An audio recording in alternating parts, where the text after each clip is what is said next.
आज है 31 अक्टूबर और हम शुरू करते हैं आज के करंट अफेयर्स। पहला है अमच्छु नदी। ये गुजरात में बहती है।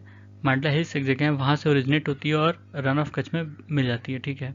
उसके बाद इमिशन गैप रिपोर्ट 2022 जो यूएनईपी ने रिलीज़ किया था, इसमें बताया गया था कि जो इंडिया का per capita green house gas emission है वो करीब 2.4 टन कार्बन डाइऑक्साइड इक्विवेलेंट है। ठीक है, ये ग्लोबल एवरेज से काफ़ी कम है। Global average 6.3 ton carbon dioxide equivalent है। ठीक है। सबसे ज़्यादा यूएस का कंट्रीब्यूशन है एमिशन में, करीब 14 टन कार्बन डाइऑक्साइड इक्विवेलेंट है। उसके बाद रशिया, उसके बाद चाइना। ठीक है। उसके बाद गरुड़ा 7, ये एयरफोर्स मतलब एयर एक्सरसाइज है इंडिया और फ्रांस की जो एयरफोर्स हैं उनके बीच में, जोधपुर में हो रहा है। उसके बाद कमोडिटी मार्केट आउटलुक, ये रिपोर्ट वर्ल्ड बैंक ने पब्लिश किया है। इसमें इन्होंने बताया कि जो आने वाले साल हैं उसमें कैसे प्राइसेस घटेंगी। ठीक है। इनका कहना है कि जो एनर्जी प्राइसेस हैं वो बहुत तेज़ी से गिरेंगे, करीब 11% की गिरावट दर्ज की जाएगी अगले 1-2 सालों में। उसके बाद education testing service, American institute for research और Australian council for education research, इन 3 इंस्टीट्यूट ने जो परख एक इंस्टीट्यूट अपने यहाँ बनने वाला है उसमें इंटरेस्ट दिखाया है। उनका कहना है कि हम शामिल होना चाहते हैं इसको बनाने में। परख जो है, परख का मतलब है performance assessment review and analysis of knowledge for holistic development. ये जो नेशनल एजुकेशन पॉलिसी लॉन्च की गई थी 2020 में, उसमें प्रपोजल रखा गया था कि एक टेस्टिंग एजेंसी लॉन्च की जाएगी। ठीक है, इसका नाम परख रहेगा।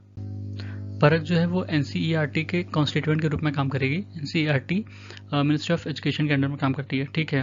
परख का काम होगा, वो एक स्टैंडर्ड सेटिंग बॉडी होगी जो स्टूडेंट का असेसमेंट और इवेल्यूशन करेगी। ठीक है, हर बोर्ड के बच्चों का, क्योंकि हर बोर्ड की जो मार्किंग पैटर्न होते हैं वो अलग अलग हैं, तो एक कॉमन स्टैंडर्ड सेट करने के लिए ये बॉडी बनाई जाएगी। ठीक है।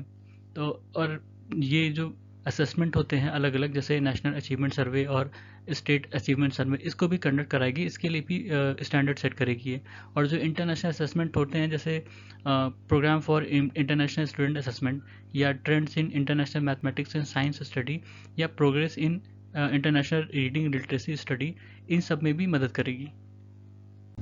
उसके बाद स्पेशल ऑपरेशन मेडल, ये होम मिनिस्ट्री की तरफ से दिया जाता है। ठीक है, 4 अलग अलग स्पेशल ऑपरेशन के लिए, जैसे कि counter terrorism, border action, arms control, prevention of narcotics smuggling and rescue operation के। ठीक है। और ये जो है, जो भी ऑपरेशन होता है उसके 3 महीने के अंदर रिकमेंड करना पड़ता है इसके लिए। उसके बाद नेशनल यूनिटी डे और राष्ट्रीय एकता दिवस, ये 31 अक्टूबर को मनाया जाता है। 2014 से ये मनाया जा रहा है सरदार वल्लभ भाई पटेल जी के जन्म दिवस के रूप जो होता है, उसी को एक राष्ट्रीय एकता दिवस के रूप में मनाते हैं। ठीक है। इस बार 147वां बर्थ एनिवर्सरी होगा पटेल जी का। ठीक है। इन्होंने 556 जो प्रिंसली स्टेट्स थे उनको मिला के भारत बनाया था। जो अभी का भारत है वो उन्हीं सबको मिला के बना था। फिर कुछ और तथ्य हैं, जैसे पहले डिप्टी प्राइम मिनिस्टर थे पटेल जी, और भारत के गृह मंत्री रहे 1947 से 1950 तक। और गांधी जी के इन्फ्लुएंस, मतलब गांधी जी के आइडिया से इन्फ्लुएंस होकर इन्होंने खादी अपनाया था।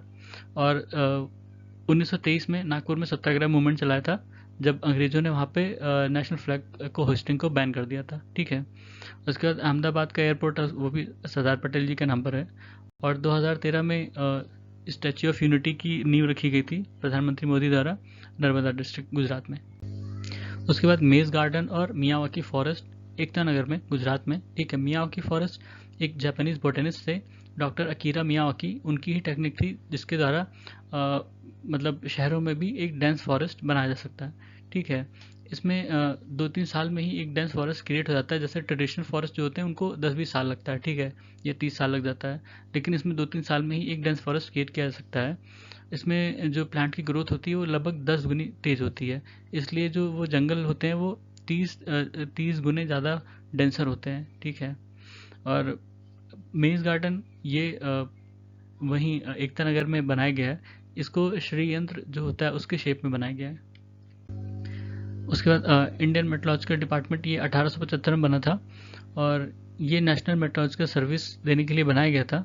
ठीक है। ये मिनिस्ट्री ऑफ अर्थ साइंस के अंडर में आता है। इसका हेडक्वार्टर नई दिल्ली में है और 6 मेट्रोलॉजिकल सेंटर्स हैं अलग अलग। ठीक है।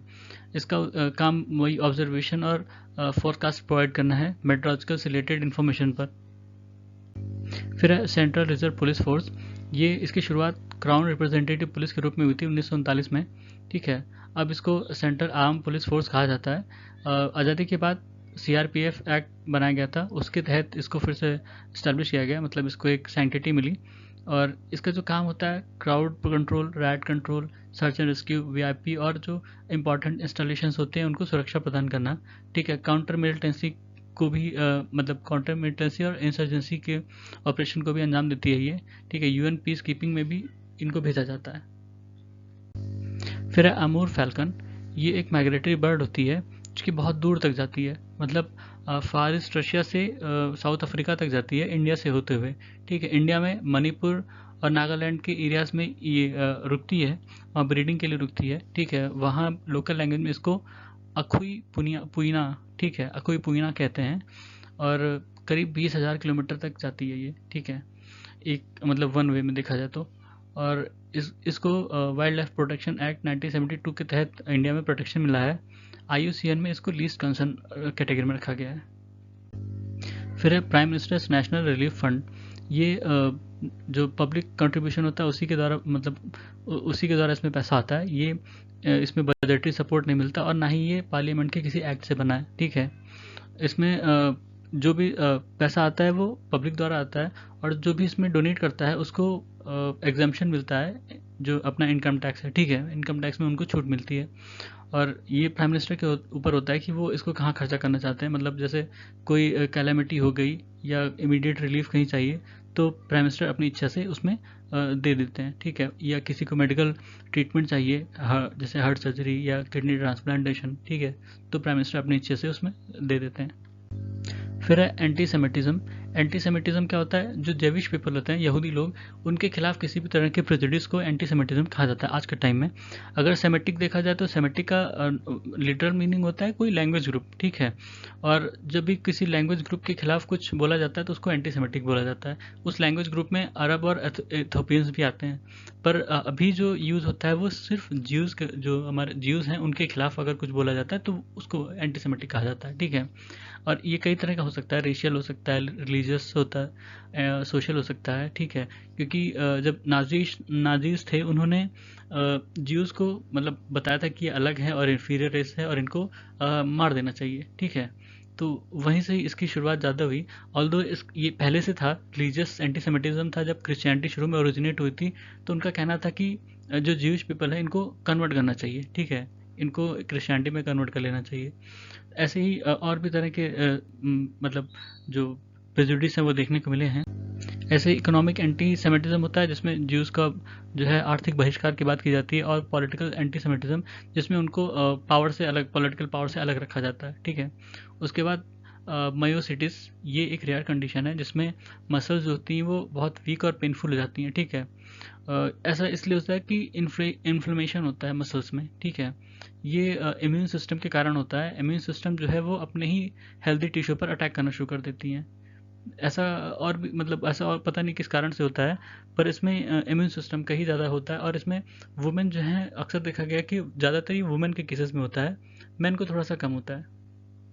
ऑल्दो ये बच्चों और एडल्ट दोनों को ही अफेक्ट करता है। इंडिया और गल्फ कोऑपरेशन काउंसिल में फ्री ट्रेड पैक्ट पर नेगोशिएशन होगा, ठीक है। गल्फ कोऑपरेशन काउंसिल की बात करें तो ये 1981 बना था, इसका हेडक्वार्टर रियाद में, रियाद सऊदी अरबिया, ठीक है। 6 कंट्रीज इसकी मेंबर हैं, Bahrain, Kuwait, Oman, Qatar, Saudi Arabia, United Arab अमीरात, ठीक है। ये वहाँ की जो economic, security, cultural, social cooperation है उसको बढ़ावा देने के लिए ये काउंसिल बनी थी।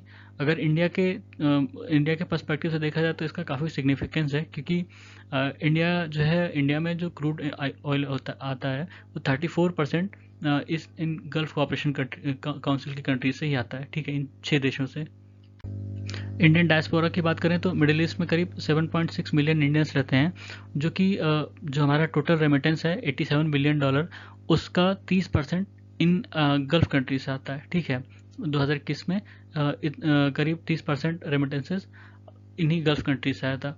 और एक्सपोर्ट की, इंडियन एक्सपोर्ट की बात करें तो गल्फ कंट्रीज में करीब $44 बिलियन का हमारा एक्सपोर्ट रहा 2021-22 में, और जो इंपोर्ट था वो $110.73 बिलियन का रहा, ठीक है। और जो हमारा इंपोर्ट था वो 18% तक बढ़ा है, मतलब पहले 15.5% था, वहाँ से बढ़ के 18% हुआ। और यूएई जो है वो इंडिया का 3rd लार्जेस्ट ट्रेडिंग पार्टनर रहा, और सऊदी अरेबिया वो 4th लार्जेस्ट ट्रेडिंग पार्टनर रहा। ठीक है, फिर ये 2 मैप हैं, इसमें जो गल्फ कोऑपरेशन काउंसिल की कंट्रीज हैं वो, प्लस जो वाटर बॉडीज़ हैं यहाँ पे वो दोनों ही इंपॉर्टेंट हैं। ठीक है, जैसे जो कंट्रीज़ हैं Kuwait, Bahrain, Qatar, UAE, Oman और सऊदी अरेबिया। ठीक है, जो वाटर बॉडीज़ हैं Persian Gulf, Gulf of Oman, Arabian Sea, Gulf of Aden और रेड सी। ठीक है, ये और इनसे कौन सी कंट्रीज जो हैं वो टच कर रही हैं इन वाटर बॉडीज से, वो इंपॉर्टेंट है। ठीक है, तो ये था आज के हमारे करंट अफेयर। सुनने के लिए धन्यवाद।